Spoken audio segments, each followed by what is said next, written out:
ബസ്സിൽ വെച്ച് ലൈംഗിക അതിക്രമം നടത്തിയെന്ന ആരോപണം നേരിട്ട യുവാവ് ജീവനൊടുക്കി. കോഴിക്കോട് ഗോവിന്ദപുരം സ്വദേശി ദീപക്കാണ് മരിച്ചത്. ബസ്സിലെ വീഡിയോ ദൃശ്യങ്ങൾ സമൂഹമാധ്യമങ്ങളിൽ പ്രചരിച്ചിരുന്നു. നിഖിൽ പ്രമേശാണ് കോഴിക്കോട് നിന്ന് വിവരങ്ങളുമായി ചേരുന്നത്. നിഖിലെ, എന്തായിരുന്നു സംഭവിച്ചത്? ഇങ്ങനെ ആത്മഹത്യ ചെയ്യാൻ മാത്രം ബുദ്ധിമുട്ടുണ്ടാക്കിയ ഒരു ദൃശ്യങ്ങൾ ശരിക്കും ആ ഒരു സംഭവത്തിൽ നടന്നതെന്താണ്?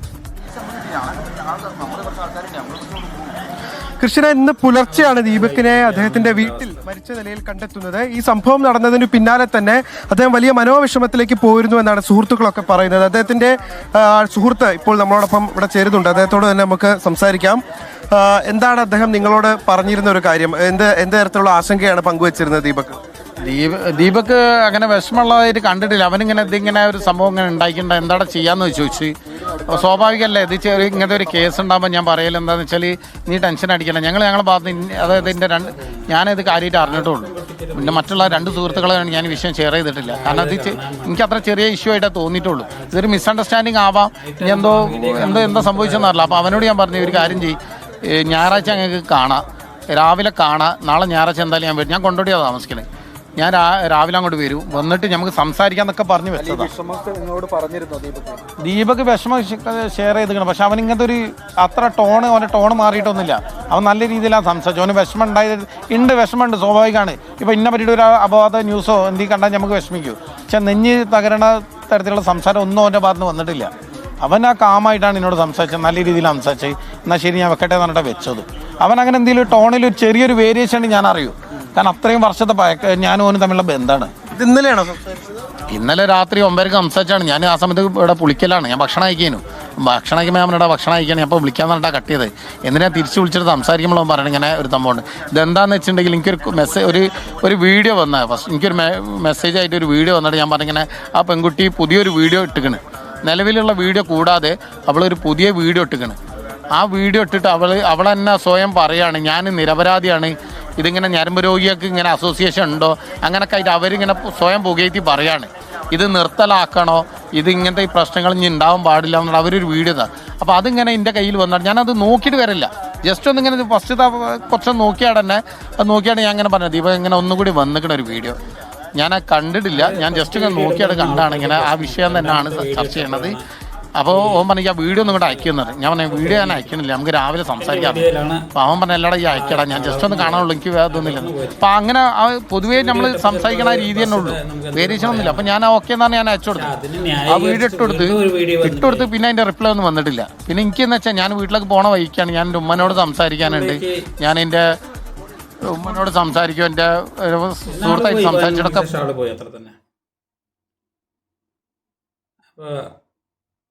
പറഞ്ഞിട്ട് കാര്യമില്ല. അത് എന്താ ചോദിച്ചാൽ, നമ്മളിപ്പോൾ പറയാനൊക്കെ ചെയ്യും, മാണിൻ്റെ ലോകമാണെന്നൊക്കെ പറയും. പക്ഷേ പെണ്ണ് ഉറുമ്പിട്ടാലെന്ന് കേട്ടിട്ടല്ലേ ഉള്ളൂ.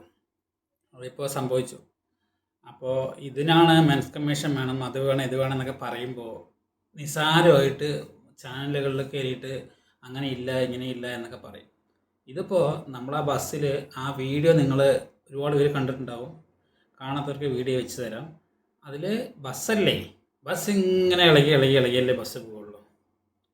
ഇനി ഈ പെൺകുട്ടി നിൽക്കുന്നത് കണ്ടാൽ അറിയും, വീഡിയോ എടുക്കാനായിട്ട് നിൽക്കുകയാണ്. അതെങ്ങനെയെങ്കിലും ഇടിക്കട്ടെ, മാർത്ത വന്ന് തട്ടട്ടെ, കൈ തട്ടട്ടെ എന്ന് പറഞ്ഞ് നിന്ന പോലെയാണ് കറക്റ്റായിട്ട് വീഡിയോ നിൽക്കുന്നത്. ഇത് 2 ദിവസമായിട്ട് സോഷ്യൽ മീഡിയ കിടന്ന് കളിക്കുന്നത്, എല്ലാവരും റിയാക്ട് ചെയ്യുന്നുണ്ട്. എല്ലാവരും റിയാക്ട് ചെയ്തിട്ട് ആ പെൺകുട്ടിനെ കുറിച്ച് കുറ്റമായിട്ട് റിയാക്ട് ചെയ്തപ്പോൾ ആ പെൺകുട്ടിക്ക് ദേഷ്യം വന്നിട്ടാണ് വീണ്ടും 2ാമത്തെ വീഡിയോ ഇട്ടത്. 2ാമത്തെ വീഡിയോ ഇട്ടത് ഞരമ്പന്മാരാണ് അങ്ങനെ എന്നൊക്കെ പറഞ്ഞിട്ട് വളരെ മോശമായിട്ട് 2ാമത്തെ വീഡിയോ ഇട്ടു. ആ 2ാമത്തെ വീഡിയോ ഇട്ടപ്പോൾ പുള്ളി ആ വീഡിയോ കൂടെ കണ്ടപ്പോൾ പുള്ളിയാണെങ്കിൽ ഒരു ഡിവേഴ്സാണ്, ഒരു കുട്ടിയുണ്ടെന്നാണ് പറയുന്നത് കേൾക്കുന്നത്. അച്ഛനും അമ്മയ്ക്ക് വേറെ ആരും ഇല്ല. പുള്ളിയെക്കുറിച്ച് എല്ലാവർക്കും നല്ല അഭിപ്രായങ്ങളാണ്, മോശമായിട്ട് ഒരാളും അഭിപ്രായം പറയുന്നില്ല. കാണാൻ ഒരു നല്ല ചുറുക്കുള്ള ആളെ പോയി. ആ വീഡിയോ കണ്ടിട്ടില്ലെങ്കിൽ വീഡിയോ കാണാം. കൺസെന്റ് ഇല്ലാതെ ഒരു മനുഷ്യന്റെ ശരീരത്തിൽ തൊടാൻ ആർക്കാ അവകാശമുള്ളത്? ശരിക്കിത് കാണിക്കുന്നത് എന്താണെന്നറിയോ? അയാൾക്ക് അയാളുടെ ഇമ്പൾസ് കൺട്രോൾ ചെയ്യാനുള്ള ശേഷിയില്ല, മറ്റുള്ള മനുഷ്യന്മാരോടുള്ള എമ്പതി ഇല്ല. ഇതിനൊക്കെ അപ്പുറത്ത് ആരും എന്നെ ഒന്നും ചെയ്യില്ല എന്നുള്ളൊരു മറ്റേടത്തെ വിചാരമില്ലേ, അതും കൊണ്ടാണ്. എന്താണെന്ന് വെച്ചാലേ, ഞാൻ ഈ ഫസ്റ്റ് എൻ്റെ മുന്നിൽ നിൽക്കുന്ന ഒരു പെൺകുട്ടിക്കുള്ള ഡിസ്റ്റർബൻസ് കണ്ടിട്ട് എൻ്റെ ഫോണിൽ വീഡിയോ ഓണാക്കി ഇങ്ങനെ പിടിച്ചു. ഈ വീഡിയോ ഓണാക്കിയത് അയാൾ കണ്ടിട്ടുണ്ട്. അയാളത് കണ്ടുകൊണ്ടിരിക്കെ തന്നെ അയാൾ കുറച്ച് നേരം അങ്ങനെ നിന്നു, വേറെ കുഴപ്പമൊന്നുമില്ല. കുറച്ച് കഴിഞ്ഞപ്പോൾ അയാളത് പിന്നെ റിപ്പീറ്റ് ചെയ്തുകൊണ്ടിരിക്കുക. അതിൽ നിന്ന് എന്താ മനസ്സിലാക്കുന്നത്? വീഡിയോ എടുത്താലും എനിക്ക് പ്രശ്നമില്ല, എങ്ങനെയായാലും പ്രശ്നമില്ല, ഞാൻ ചെയ്യാനുള്ളത് ചെയ്തുകൊണ്ടിരിക്കും എന്നുള്ളത്. ഇത് കാണിക്കുന്നത് ഇയാളിതൊരു പാറ്റേൺ ആയിട്ട് കണ്ടിന്യൂ ചെയ്യുന്നുണ്ട് എന്നുള്ളതാണ്. എന്ന് വെച്ച് കഴിഞ്ഞാൽ അയാളുടെ ബിഹേവിയറിൽ ഈ കൊച്ചിനറിയോ ബിഹേവിയർ ഇതാണെന്ന്? അറിയില്ല. ഒരാളെ കണ്ടതും അയാൾ ഇപ്പോൾ ആ കുട്ടി കാണിച്ചിരുന്ന ചെറുതായിട്ട് കാണിച്ചിരുന്ന വീഡിയോയിൽ ഒരിക്കലും ഇടിക്കുന്നില്ല. അതിന് ശേഷം ഇവർ തിരിഞ്ഞ് നിന്നിട്ട് വീണ്ടും വീഡിയോ കൈ കൊണ്ട് പൊന്തിച്ച് വീഡിയോ എടുക്കുന്ന സമയത്താണ്, അയാൾ ഇറങ്ങുന്ന സമയത്താണ് തട്ടിയിരിക്കുന്നത്. അപ്പോൾ നമുക്കത് കാണുന്ന സമയത്ത് മനഃപൂർവ്വം തട്ടുന്ന പോലെയൊക്കെ തോന്നിയിട്ടുണ്ട്, ഇല്ലെന്നല്ല, അത് ഇന്നലെ കണ്ടപ്പോൾ മനഃപൂർവ്വം തട്ടിയ പോലെയൊക്കെ നമുക്ക് തോന്നിയിട്ടുണ്ട്.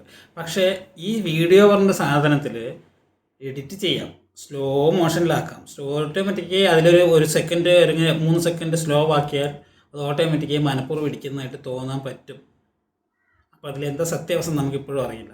ആളെ മനഃപൂർവ്വം ഇടിച്ചതല്ലേ നമുക്കിപ്പോഴും അറിയില്ല. ഇപ്പോൾ എന്താണ് മൊത്തത്തിൽ? ആൾ മരിച്ചു, ആൾ പോയി. ഇനിയിപ്പോൾ നമ്മൾ മെയിനായിട്ട് ഉദ്ദേശിക്കുന്നത്, ഇനി ബസ്സിലൊക്കെ പോകുമ്പോൾ വളരെ ശ്രദ്ധിക്കുക. ആൺകുട്ടികൾ വളരെ, പുരുഷന്മാർ ശ്രദ്ധിച്ചില്ലെങ്കിൽ മൂഞ്ചി തെറ്റിപ്പോകും. ഇതാണ് അവസ്ഥ.